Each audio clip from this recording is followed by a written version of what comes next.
Yama and Niyama set our life to a yoga way of life by prescribing what is to be done, what is not to be done. Vidhi and Nishedha. Vidhi and Nishedha for what? To gain mastery over the mind. Chitta Vritti Yoga. Then use the body to gain mastery over the mind. Asanas. Use the breathing and prana to gain mastery over the mind. Pranayama. Use the senses to gain mastery over the mind. Pratyahara. Indirect ways to gain mastery over the mind. Then direct way to control the mind. Dharana, dhyana and samadhi. Our first step is to ward off the distractions. The chanchalata of the mind has to be removed. Develop the concentration. What happens in the process? From multiple thoughts and multiple subjects, you come into single subject and multiple thoughts.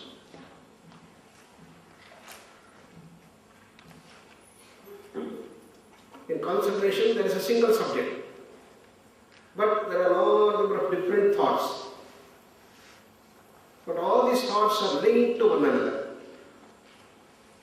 Therefore, the energy gets channelized. And we know the importance of concentration. How to develop concentration? We saw two methods. By regular habituation with force. You have to come here 5 minutes a day. It will be force. Habit. You can only change our lifestyle. Second is, enjoy the learning. By converting that into a wonderful game, learn while you play. Similarly, through stories, through music, by various ways, you will be able to develop the power of concentration. Enjoy your learning. Then concentration automatically comes. When you go to a movie or watch a very interesting film, do you have to make any effort? It's automatic. Your mind gets simply absorbed. In the same way here. Then we can do dharana. From multiple thoughts to a single thought. There are multiple thoughts, but one subject. Now you go one step further. From multiple thought to a single thought. Deshabandaha chittasya dharana. Fix the mind on a single thought. What thought? Would be our own. Your Ishtadevata, Rama, Krishna, Hanuman, Saraswati, Lakshmi, anything. Fix your mind on that. Don't allow that to go here and there. Dharana is focusing. Dharana works at the memory level. Concentration works at the intellectual level, buddhi level. Mana, buddhi, chitta, ahankara. 4 facets of the mind. Mana is the gross mind, the haphazard mind, monkey mind, and the random mind, chanchalata mind. Then buddhi, discriminating mind, logical mind, analytical mind, which analyzes, builds logic. Then we have smriti, or chitta, what is the memory. In memory, you start working with dharana. How do you say that? Imagine that today you hear a nice shloka, and tomorrow you want to remember that. What is that nice shloka I heard? What is that? You go on searching inside. Sometimes a wrong shloka comes, no, this is not that. Then again you start searching, what is that? Then you know, tatraikagram manakrutva. It starts there. So you get the right thing by the process of searching inside. This is dharana. In dharana, you are asking, what is that? You can search and in a single thought, it's fixed. So that is called dharana.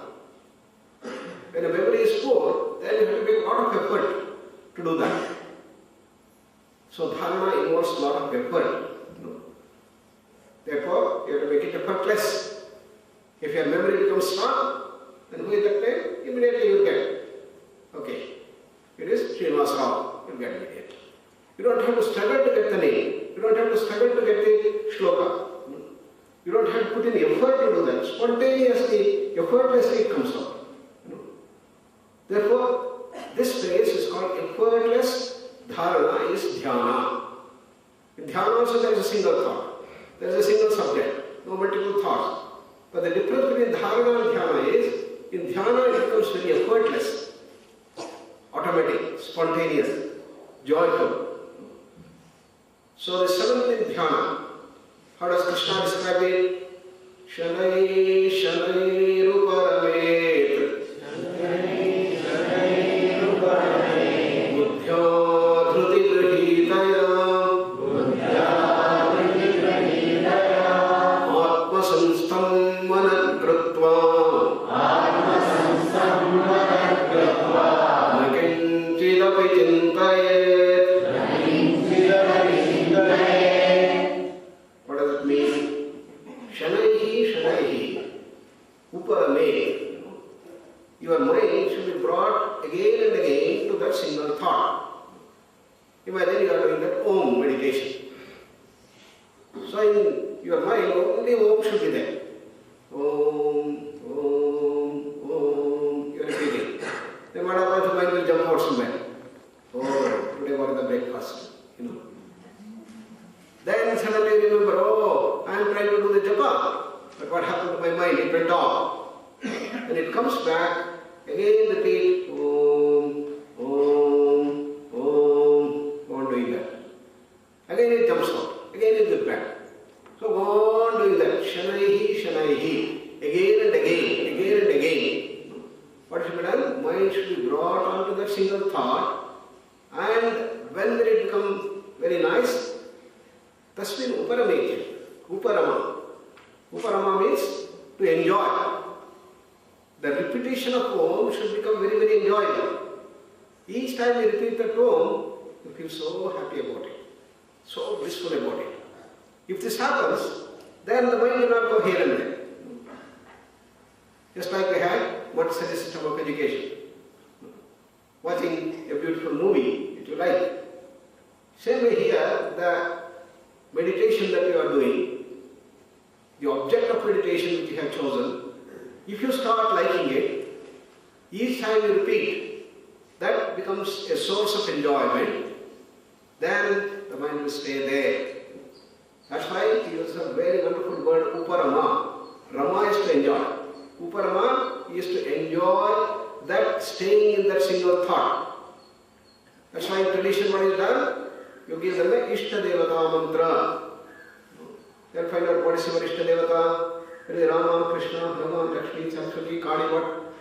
You have to search inside. Each one of us have a particular Devata which we like. You may know it, you may not know it. Based on our structure, based on our natural frequency of the body, there is a particular Ishta Devata. And if you can choose that, your progress will be very fast. This is the role of a teacher. A great guru, he is just looking at you, observing and touching your nadis and other things, he will be able to make out which mantra will be best suited for you. Then the Guru Upadesha will come. A special mantra that helps you to grow fast will be given of that particular Ishta Devata. But what we have to do in the absence of such a Guru, such a great master, then you have to search inside. What Devata predominates in you? That is Rama, Krishna, Hanuman, Lakshmi, Saraswati, Christ, Allah, whatever. Irrespective of caste, creed, religion, sect, you have to find out inside. Then you get that. Okay. Then it becomes automatic. So each time you repeat, you start enjoying Uparama. And you power it up with the buddhi by proper understanding. What is the difference between dharana and dhyana? In dhyana it should be effortless. You should be able to enjoy. So by that I am going to read that Chitta Vritti Nirodha state, buddhi, understanding. Buddhya. So you must understand what you are doing. You must understand what you are doing when you do the asana, pranayama, mudra, bandhara, kriya. understanding is very important. With proper understanding. So then he says, tad japaha tad artha bhavanam. That artha is the meaning. So meaning of that, suppose you have taken Ramanama japa, you should not do it mechanically like a cassette recorder. Each time you repeat Rama, the entire guna of Rama should come to you. Sarvaguna Sampanna Rama should come to you. Then what happens? You start enjoying, you start understanding that. Then dhruti grihitaya. Dhruti is the willpower. So when you start meditation, it will be full of your willpower in there. So nobody will want to test you. Mind when it is weak, when you don't have the strong willpower, you will say, okay, today I will do meditation. Tomorrow one day I will add then I am feeling sleepy. No. Every day must. The dhruti is important. Dhruti is steadfastness, is the willpower. Then as you progress in dhyana, what should happen? Atma samstam manakritva, manaha atma samstam kritva. The mind should be tuned to that inner self. What is that inner self? Chitta vritti nirodha sthiti, swarupa sthiti. What is that swarupa sthiti? Complete all-pervasive silence. The state of complete peace. The state of immense inner satisfaction. A state of immense inner bliss. It is a state of immense knowledge, infinite power, infinite freedom. That's our Atma sthiti. Remember that. Atma samstam. You must get grounded into our Atma sthiti. You must get established in our original home from where we are all born. Then if the mind goes here and there, don't allow the mind to go here and there. Na kinchidapi chintaye. Don't think of other things. That is the whole process of dhyana which we describe. So what are the features of dhyana? You should have a single thought. What should happen to the mind? Should it become faster, faster, faster? No sir, it will become slower and slower and slower. In the beginning, when your mind is very fast, 100 thoughts per minute, what should happen to dhyana? It will become 50 thoughts, 30 thoughts, 20 thoughts, 10 thoughts, 5 thoughts, only one thought. What does Patanjali describe dhyana as? Tatra pratyaya ekatanata dhyanam. There should be a single pratyaya, a single thought should be there. And the mind should not be in hundreds of thoughts. Only one thought, a chosen thought, an Ishtadevata thought, a own thought, whatever it is. There should be slowness. The mind should slow down, a single thought. Then you sleep. No sleep, sir. In meditation, no sleeping. Many people say, it will be very nice if I just lie down in Shavasana and do meditation. What is going to happen, when you lie down? Sleep. Wakefulness. Keep awake. That is the essence of dhyana. That's why you keep the spine erect. Then what happens? Your wakefulness continues. Then there should be effortlessness. It should be spontaneous. No effort like in dharana. Dharana, you have to give all the effort to put the mind on that single thought. You don't allow that to go here and there. The fullest of the effort, just like when you are learning the cycle, bicycle. What do? You put all your efforts, all your attention, all your awareness to see that you are not losing the balance. You are coming here and there. But once you learn the cycling, what happens? You automatically move the cycle. In the same way here, dharana is a phase through which we pass to get into the dhyana. Dhyana should become effortless, full of awareness. Finally, a feeling of lightness and expansiveness. As if we are expanding. Many people doing good meditation, they feel that they have been floating up in air. Expansion of the mind. The mind should be expanded. So these are the 5 characteristics of what we call dhyana or meditation. It should be very clear, differentiation between concentration, dharana and dhyana. In dhyana there is a single thought, slowness, wakefulness, effortlessness and expansiveness. If these 5 characters are there in any state of mind, that state of mind is called dhyana sthiti. A state of meditation is featured by this. How to do that? Simplest way is in japa. Japa is to repeat a single thought in the mind. What type of japa you should do? You can choose your Ishta japa. It can be a simple Om, it can be Rama, it can be Krishna, it can be Vasudeva, it can be long, it can be a short. If the mind is too fast, you can use a long japa, Om Namo Bhagavate Vasudevaya. Still, if you want a rasa thing, you can take Mahamrityunjaya mantra, Om Trayambaka Yajamahe Sugandhim Pushtivardhanam Purvaruka Vibhavandhana Nrityor Mukshi Yamamrutat. On repeating that mantra again and again, again and again, again and again, the mind will come down. Its speed, its rush, its inner speed, all should be harnessed. In dhyana, you should harness. Prashamana should occur. The mind should get softened. The mind should get slowed down, but not sleep. In sleep, don't think that mind is slow. The mind is very fast. When you go into sleep, the speed gets translated into a grossified state. Just like when you go on increasing the speed, electromagnetic, it becomes solid, it becomes matter. In the same way here, the mind becomes gross. The mind becomes tamasic. So in tapas there is a tremendous amount of speed inside the mind. Just like in atom, there is a lot of speed inside. The electrons filling with the speed of light. Similarly, tamas is not slowness. Tamas is speed, frozen speed of the mind is there. That's why when you wake up again, the mind goes fast. Whereas in dhyana, the mind slows down. The difference between peace, difference between calmness, difference between dhyana sthiti and tamas is that in tamas there is a grossified speed. Whereas here, the mind slows down. Slowness is a key feature.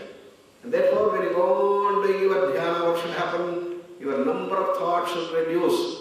Only once. Om, you are saying, and it will take 5 seconds. Then second Om, the third Om. In a minute, you are doing it 20 times.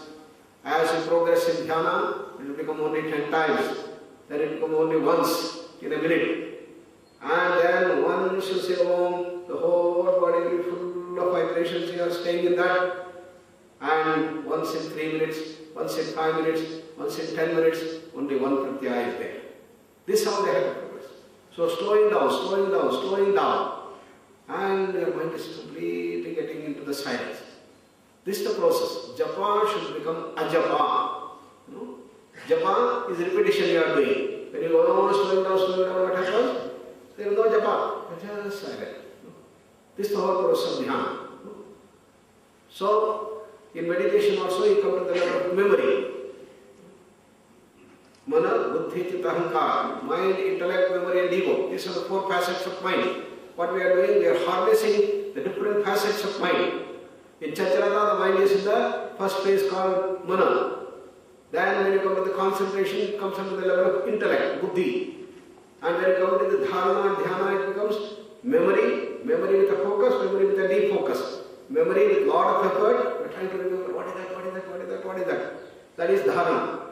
In memory, it becomes spontaneously, effortless, it becomes dhyana. And then you go into the ego and the I state. That is the limb of samadhi. Dharana, dhyana, samadhi. What is the samadhi? Let's see how Krishna defines samadhi. Prashantatma vigatabhi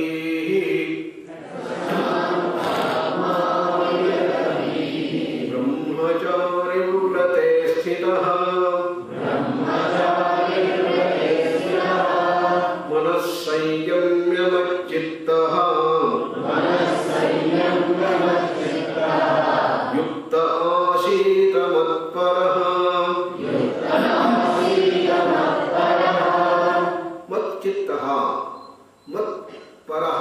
These are the special words that are used to describe the samadhi by Krishna. Dharana, dhyana, samadhi. What is samadhi? It's a next step to, next to the dhyana. When the dhyana becomes fructified, then you get into samadhi. What is the difference then between samadhi and others? In all our activities, there are 3 things that happen. The seer, seen, and the process of seeing. I am seeing you. The person who is seeing is here, me. And you are there. You are the object of being seen. Then the process of seeing. This goes on. Subject, object, and the connecting verb. Even in meditation, the meditator, the object of meditation, the Omkara, Rama, Krishna, any object that you have chosen, and the process of meditation. This is called Triputi. Triputi means trifold process. The trifold process is obvious in all these transactions. Whatever transaction you are doing, you are speaking, walking, drinking, eating, creating, whatever you are doing, everything is featured by this triplet called Triputi. Subject, object, spirit, and the connection, connecting link. This goes on and on and on up to the state of dhyana. But in samadhi, the three things merge together. Samyak adhiyate the samadhi. Macchittaha, I become one with the object of meditation. Tat paraha, I become one with that object of meditation. This is called samadhi. There is a quantum jump that occurs. You enter into a new life. Becoming one with the scene is samadhi. It's absorption. You become absorbed in that thought. Do we have any experience? Every one of us have our experience. Imagine that you have gone to a beautiful sea beach and you are watching that sea. What is happening? You are watching, and completely you get absorbed in that. And you feel so happy, so blissful, so wonderful in that. So in samadhi there is tremendous amount of bliss, tremendous amount of happiness that comes. So what does Patanjali say about samadhi? Tadeva arthamatra nirbhasa swarupa shunyamiva samadhi. Arthamatra nirbhasa. You become one with the meaning of that object. You have Sri Rama. Sri Rama's all gunas, all wonderful great qualities, the virtues which he is full of. You become one with those gunas. One of the students said that I love Swami Vivekananda. His qualities and personalities are so great, so wonderful. And he will become one with that Swami's personality. As if he loses himself. Swarupa Shunyameva. His Swarupa, his seer, becomes almost zero. Seer has become one with the scene. So this is called samadhi, according to the Patanjali. Tadeva arthamatra nidbhasa swarupa shunyameva samadhi. What happens? There is an inner jump. Always our tradition says that whatever you find in the inner world is also seen in the external world. What you see in pranamaya, manamaya, vijnana, anandamaya koshas are also seen in the annamaya kosha. What is the corresponding samadhi of the physical world? This is what we call quantum jump of electrons. Many of you who are physicists know that electrons are swirling around the nucleus with tremendous speed.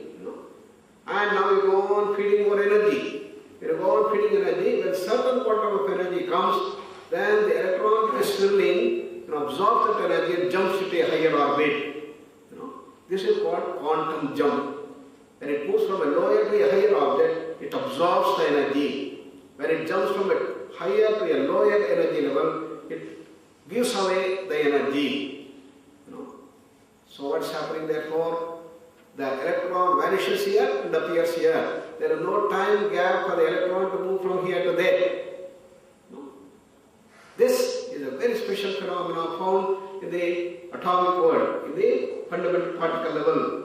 Similar thing happens when the mind jumps from one to the next level of consciousness. There is a quantum jump. So you are meditating nicely, you are enjoying, your mind is absorbed in a very Ishtadevata and you become one with the drum. All other things will vanish. This is called samadhi. So samadhi is a jump. A jump from one layer to the subtler layer of the mind. You may call it consciousness if you want. So it moves from the gross to the subtle layer of the mind. So what are the features therefore of samadhi? It is expansion from one to the next level. So it is featured by bliss, tremendous amount of happiness. You are so happy. And it is featured by expansiveness. You feel so light as if you are moving up. It's full of knowledge. You lost knowledge, blossom. And there is great power, creativity. Person experiencing the samadhi, they will start writing poetry.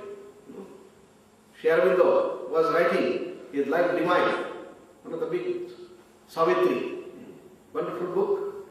And when he was writing in the beginning, he says he will write a particular verse and goes on correcting it several times, then come to the final form. But when he started doing pranayam, he started doing dhyana, when he got the glimpse of that samadhi, then he said simply the shlokas and the verses will flow through his hand. He doesn't have to correct. Everything he writes is wonderful poetry, one after another. Every day he will write 2 pages, 4 pages, 6 pages of poetry. That is the wonder of the samadhi. And but for that tremendous flow, he would not have brought out the biggest of the epic in Life Divine, in English literature. This is what happens when you go into samadhi. Therefore in samadhi, the mind jumps into the subtle layer, and when the subtle layer, the mind jumps, there is great bliss, there is great ananda, and there is blissful. And Sri Ramakrishna's great episode, let us remember,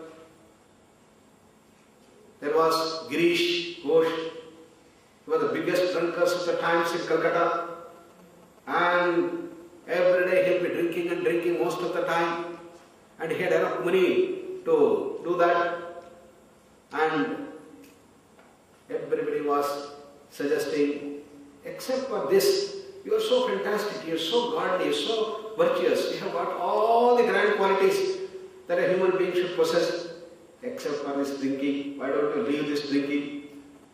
But he would say, no, I will never leave my drinking because it's so happiness, it's so wonderful, so blissful.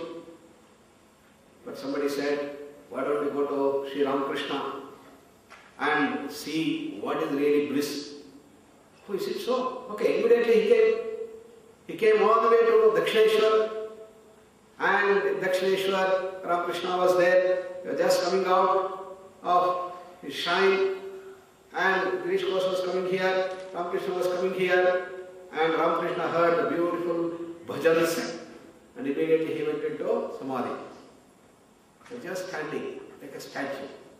1 minute over, 2 minutes over, 5 minutes over, and the bliss was, fragrance of the bliss was emanating from his face, from his entire body. And Girish is looking bewildered. What is this? What is this? What is this happening? What is this happening? And when Ramakrishna came to consciousness, looked at Girish, you know what question Girish asked? What brand? Understand?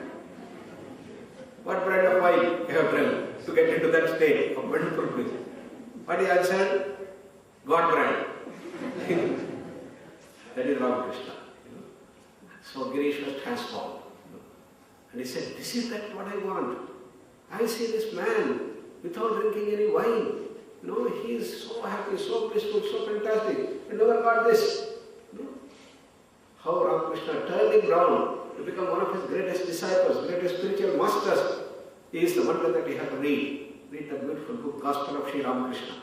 That episode, every one of you should read that particular incident. How he turned him round, how he turned completely Girish Ghosh into a master, a spiritual master. Because he had all the grand qualities, except this one small thing. But it was not easy. But how Ramakrishna turned him. So this is what we call as samadhi, unparalleled bliss of samadhi. So let us contemplate on this. Sit straight. Relax all parts of the body. Take a deep breath and slowly breathe out.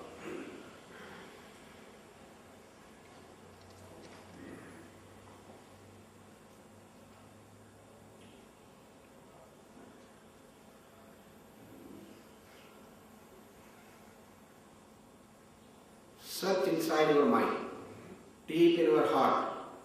Find out your own Ishtadevata. Like Ramakrishna found Kali as his Ishtadevata. Tulsidas found Rama as his Ishtadevata. You can choose and search inside, deep in your hearts, which God you love the most, which God you like the most. Choose that Ishtadevata mantra. Go on repeating that continuously. Om, Om, Om. It can go on otherwise, because Om is the source of all gods and goddesses. As we start repeating the Om,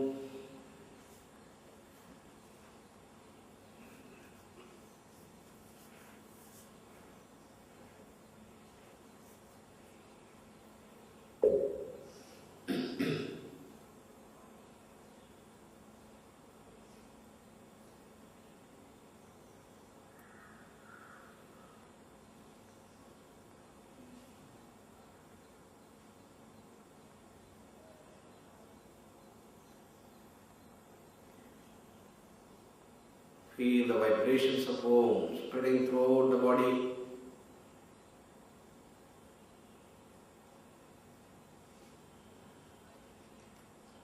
The repetition of Om is going on in the mind.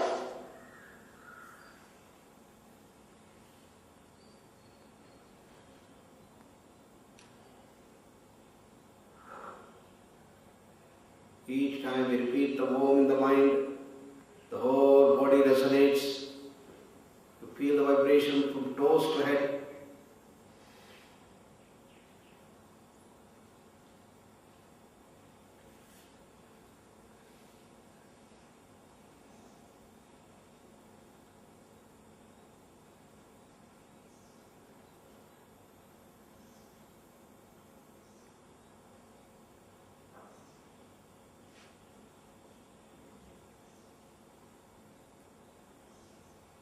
Feel the vibrations.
Go deeper and deeper and become one with that Ishtadevata, one with Omkar, one with Rama, one with Krishna, whatever you have.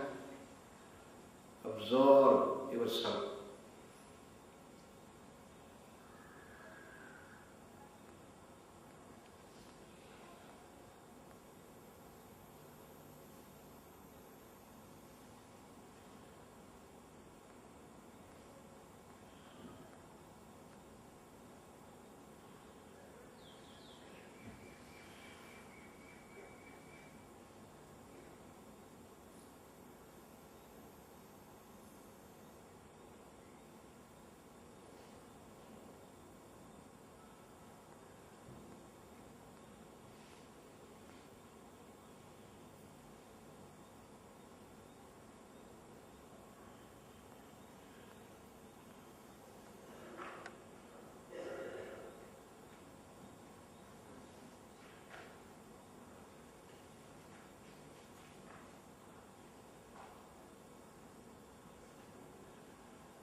as we touch our inner being, infinite Ananda.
Let us ground ourselves to that inner bliss and bring out that bliss, manifest that divinity throughout the day to everyone who come in touch with us.